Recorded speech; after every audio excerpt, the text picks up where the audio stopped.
Fully exempted allowance. अब तक आप अलाउंसेस टॉपिक में फुल्ली टैक्सेबल अलाउंस पढ़ चुके हैं, स्पेशल अलाउंस और पार्टली टैक्सेबल अलाउंस, ये तीनों हो गया। लास्ट टॉपिक है फुल्ली एग्जेम्प्टेड अलाउंस, यानी ये ऐसे अलाउंसेस है जो एम्प्लॉय को अपने एम्प्लॉयर से मिलता तो है लेकिन इस पर उसे कोई टैक्स नहीं देना होता। इसका पॉइंट नंबर 1 है फॉरेन अलाउंस या विदेशी भत्ता। विदेशी भत्ता हमारे जितने भी राजदूत यानी जो एम्बेसी में काम करने वाले लोग हैं, जो सरकारी कर्मचारी है, उनको मिलता है। यानी फॉरेन में वहाँ रहने का जो भी उनको डिफरेंट टाइप का अलाउंस मिलेगा उस पर उसे कोई टैक्स देना नहीं पड़ेगा। लेकिन अगर कोई प्राइवेट इंस्टीट्यूट में काम करने वाले को ये मिलता है तो इसे उन्हें पूरा टैक्स देना होता है। Point number 2, allowances to high court and supreme court जज। भारत में जितने भी हाई कोर्ट और सुप्रीम कोर्ट में जो जज काम करते हैं उन्हें जो भी जिस भी तरह का अलाउंसेस दिया जाता है उस पर उन्हें किसी तरह का कोई टैक्स देना नहीं पड़ता। Point number 3, allowances receive from UNO. United Nation Organisation से जो भी भत्ते मिलते हैं वो टैक्स फ्री होते हैं, उस पर कोई टैक्स नहीं देना होता है। Point number 4, special allowances notified by central government. यानी सेंट्रल गवर्नमेंट में जो नोटिफाइड है ये कुछ विशेष तरह के भत्ते हैं जिस पर टैक्स नहीं दिया जाता है। इन पर ये हर महीना जितना भी मिलता है, अगर इसमें क्वेश्चन में ये दिया रहेगा कि इतना खर्च हुआ है तो जो जितना खर्च हुआ उस पार्ट पर टैक्स नहीं लगेगा और बचे हुए अमाउंट पे टैक्स देना होगा। लेकिन अगर कुछ नहीं दिया है तो हमें ये मान लेना होता है कि ये पूरा का पूरा खर्च हो गया है, इसलिए इस पर कोई टैक्स नहीं देना पड़ेगा। इसके अंदर पॉइंट नंबर 1 है ट्रैवलिंग या ट्रांसफ़र अलाउंस।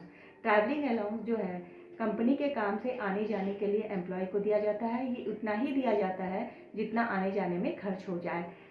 ट्रांसफ़र अलाउंस उन्हें मिलता है जैसे कर्मचारी का ट्रांसफ़र एक शहर से दूसरे शहर हुआ है तो उन्हें अपना सामान वगैरह ले जाने के लिए ट्रांसफ़र एक्सपेंसेस के लिए ये दिया जाता है। Point number 2, daily allowance. Service department में काम करने वाले ऐसे एम्प्लॉय जो जगह जगह घूम कर काम करते हैं उन्हें इस तरह का अलाउंस दिया जाता है जो कि पूरी तरह से एग्जेम्प्टेड है।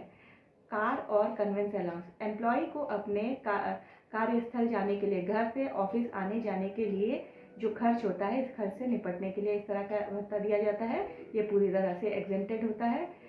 Helper allowance. अगर किसी एम्प्लॉय को कोई काम सौंपा जाए और उसके लिए उसे कोई हेल्पर की ज़रूरत पड़े तो हेल्पर रखने के लिए ये भत्ता दिया जाता है। लेकिन ये चेक नहीं किया जाएगा कि उसने हेल्पर रखा है कि नहीं। ये अगर खर्च दिया है तो ठीक है, अगर खर्च नहीं दिया है तो हम मान लेते हैं कि पूरा पैसा खर्च हो गया है और इस पर टैक्स नहीं लगेगा। एकेडमिक अलाउंस, ये रिसर्च वाले स्कॉलर्स को मिलता है, ये भी एग्जेम्प्टेड है। यूनिफॉर्म अलाउंस, जिस कंपनी का अपना अलग यूनिफॉर्म होता है, यूनिफॉर्म सिलाने के लिए एम्प्लॉय को दिया जाता है और ये भी टैक्स फ्री ही होता है। टूर अलाउंस, एम्प्लॉय को टूर में आने जाने के लिए ये दिया जाता है, इस पर किसी तरह का कोई टैक्स नहीं लगेगा।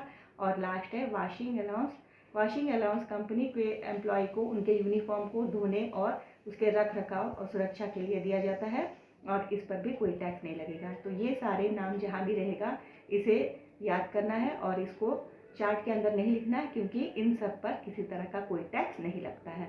तो ये सब जो भी दिया रहेगा इस पर कोई कैलकुलेशन नहीं, बिल्कुल इसे लेना ही नहीं है चार्ट के अंदर में क्योंकि ये एग्जेम्प्टेड अलाउंसेस है। Thank you.